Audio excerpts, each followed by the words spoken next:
Ready for a start. Here we go. Big start from Andrew Johnson, but then he stalls and Rob Phillips comes up. No, it's Glenn Middlemas up alongside him on 22. Johnson inside him again and takes over the lead. McElnay around the outside. Middlemas being urged out by Dowson on 1. John Pace is right up there on bike P in 3rd position with Dowson behind him on the Yamaha TZ750. So Middlemas, who got the jump, is now 5th after 1 corner. McElnay, as you can see, 2nd right on Johnson.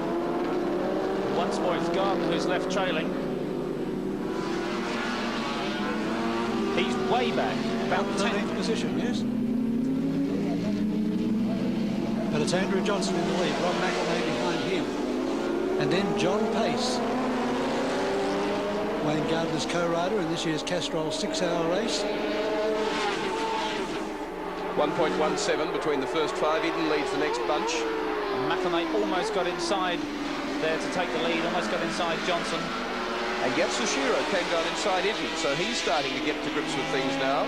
Heads the next pack behind these 5. And look at Michael Dowson on the old Yamaha TZ750. He overtakes Rob McElnay in a 2nd position. And in the room next door, the lap scorers are cheering for Dowson on the old bike.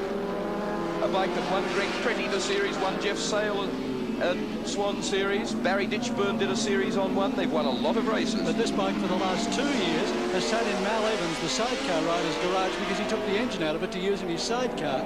And it's only the work of Mal Pittman, the South Australian Yamaha distributor, who's got the bike back into condition for this race today. It's Andrew Johnson in the lead. And McElnay tries to go inside Dowson but can't, and Pace still holds a fine 4th place.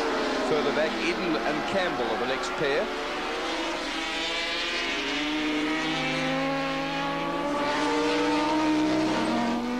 In fact, Middlemas trying to threaten Pace. Gardner still lies in 9th position in the motorcycle race on lap 2. McElnay looking for a way past the 750 Yamaha. The 500 goes inside. McElnay uses superior handling on the 500, just nips inside the heavier 750 Yamaha, but he's likely to lose out down the big squirt on the straight where the cubes of the Yamaha should pay dividends. 46.7 the previous lap, 46.33, averaging 147.5 kilometres an hour. Dowson back into the lead down this, or back ahead of McElnay down the straight. And that was a pretty dicey manoeuvre. McElnay mustn't have been very pleased to see Dowson's machine move right across his nose there. Gardner is still lying 9th, betting in those brakes. Expect fireworks from him later in the event. Johnson putting on a really good performance here. Don't forget he may get tired towards the end of the race as that damaged left ankle begins to hurt. And McElnay again inside the 750 Yamaha. And will Dowson watch his exit from the corner? Actually, he's much slower through the corner than the nimble 500. You can't really get the power on very early with those TZ750s. You have to be sitting them fairly upright before you give them the gun. And my goodness, they go when you do. And Dowson again goes across the nose of McElnay. 6.18 seconds from Andrew Johnson back to Wayne Gardner in 9th position. Johnson nicely covering his corner. Now McElnay has tried on Dowson through this section. Let's see if he can do the same thing on Johnson. Nip under on brakes here. Johnson's got it covered. Well, the 500 Honda is a lot more nimble machine through the corners, able to get the power on much earlier than the big TZ750. 8 laps down. 12 remaining. Dowson positioning himself for a good exit from the corner, as is McElnay. And for a flyer up the back straight, I thought, but McElnay ran away from him as he attacked Johnson. And Johnson just resists everything. The man is not well, and look at the way he's riding. Glenn Middlemas is 4th. There on 22. Gardner is back up to 7th position. Having dropped to 10th. McElnay using all the track as he comes on. There's Rob Phillips, the 2nd retirement of the day. 2 bikes in reserve, and he's used both of them. And a 46.33 again to the 100th to the 2nd. And McElnay is desperately, you see, trying to get the drive down on the road on the Suzuki, because the Honda is quicker out of the corners, and McElnay tries to go inside. Johnson takes it back. That meant Johnson really had to crank it over hard as he came into that corner. A little bit late apexing, a little bit late turning in, and he's got him now. But can Johnson grunt the Honda out of the corner a little bit better than the Suzuki and crack at him again down the straight? Dowson hanging on grimly back there in third place on number 1.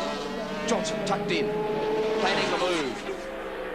Now hard on the brakes, and McElnay leads in from Johnson, shallower, tighter, and with Dowson now perhaps trying to threaten him. Wonderful stuff from Michael Dowson, who really made, I feel, the 6-hour win for the RZ500 Yamaha, with the first hour and a half stint there where he just rode his heart out, and he rode his heart out against Wayne Gardner. Now that he's clear of Johnson, McElnay really getting away a few yards through the twisty section. Gardner moves up into 6th position, right behind John Pace. Rob Phillips ran out of brakes on the Suzuki Superbike, to which he'd switched after blowing up the Formula 1 bike. 0.7 of a second blanketing McElnay to Dowson, who threatens Johnson. Should get out of this corner well.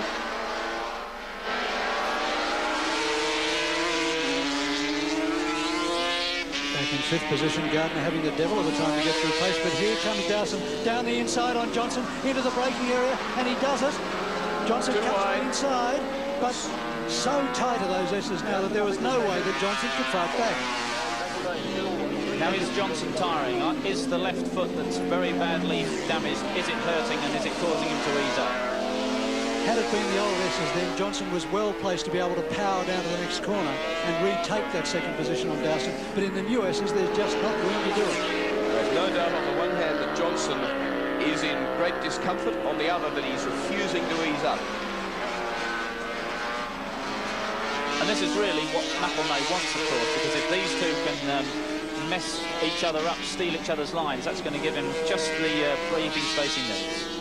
Gardner's through Pace, and he is now 2.67 seconds behind Glenn Middlemas. I repeat, 2.67. The last victory for a TZ750 in the Swann series, of course, wasn't so very long ago. It was Graham Muir in that dramatic last round at Surfers, last heat of the last round last year, when he was the man on the right tyres, and Graham Muir won it. And don't forget Middlemas. He's still sitting there really pretty in 4th place, just watching Johnson and Dowson fight it out in front. Middlemas is 4th, Gardner hauling them in is 5th. Then it's Yatsushiro Iden, Malcolm Campbell. There's Gardner in his pursuit of Middlemas. He's 1.93 seconds behind Middlemas, who in turn is 6.34 seconds behind the race leader, McElnay. Very smooth, Middlemas and Gardner. Is the first 5. With this man out after them, the 1981 series winner.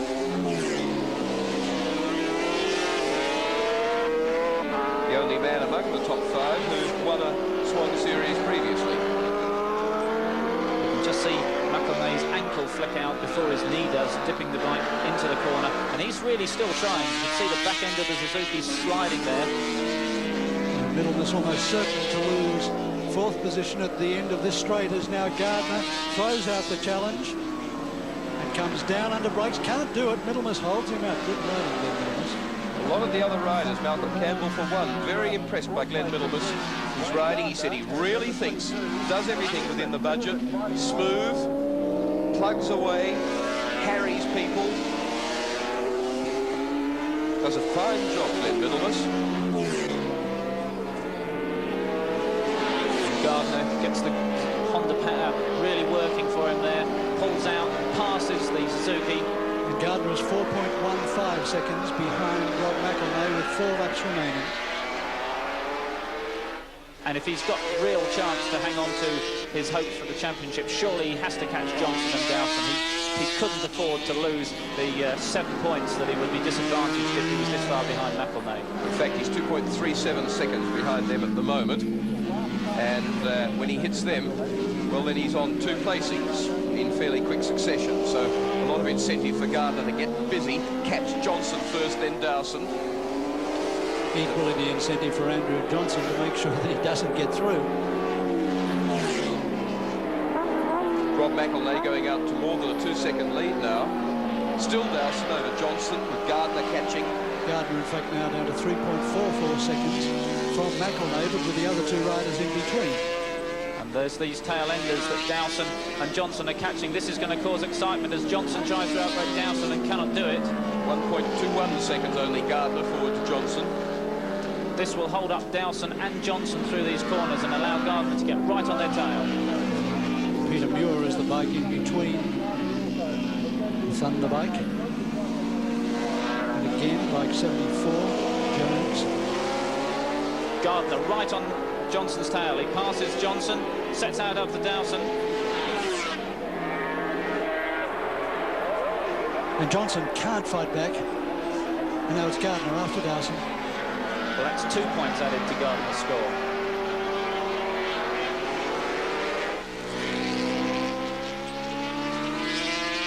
McElnay to Gardner, 2 seconds exactly. As he takes second place and another 2 points, and it's really not all over. 2 laps remaining, 2 and a bit laps remaining. Can Gardner catch McElnay? This man really is a demon. Wonderful rider, Wayne Gardner, whose gap to McElnay is now well under 2 seconds. And McElnay knows it. You reckon McElnay doesn't know it? The gap, 0.7 of a second. Unbelievable. Wollongong chasing England.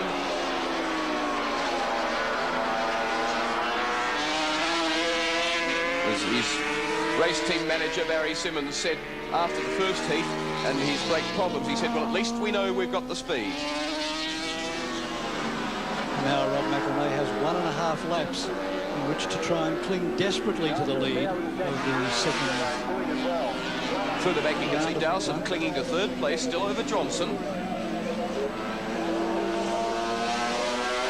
Gardner's drive out of the corner is definitely superior to the Suzuki's, but he doesn't make a move on this lap. Here he comes. Down he goes, gets the blue flag, 1.9 kilometres remaining, and Wayne Gardner takes over the lead in the Swann Insurance Series. McElnay fights back, goes for the outside run, then cut back underneath. Of course, from this position, they'd go into the next round on equal points, 27 each if they finish in this order. Oran Park next weekend. Half a lap remaining now. Can McElnay do anything in the S's? Wayne Gardner should have him covered. All McElnay can do now is try and position himself into this top glow weave corner to come out very fast. And look at him coming. He goes underneath. Incredible. How did he do that? Oh my goodness. Rob McElnay, a hero. Absolutely up out of the saddle, feet flailing, and he hung on. But Wayne Gardner wins. But didn't McElnay earn the second place, 1.34 seconds in arrears? Let's see it again. McElnay goes in underneath Wayne Gardner in the same spot that he tried to get Michael Dowson, then pours his power on.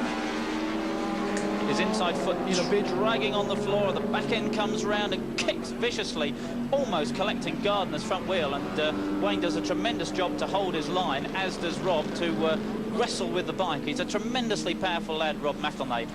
So the first round in 1984 provided a fantastic battle between Wayne Gardner and Rob McElnay. And at the conclusion of the Calder round, those two were level on 27 points apiece at the head of the field. Glenn Middlemiss had accumulated 16 points, as had veteran Andrew Johnson. Michael Dowson was on 15, and defending champion Malcolm Campbell on 9 points. But the indication was there that McElnay and Gardner might be battling it out in 1984. Gardner aiming to become the first man ever to win the Swann Series on 2 occasions.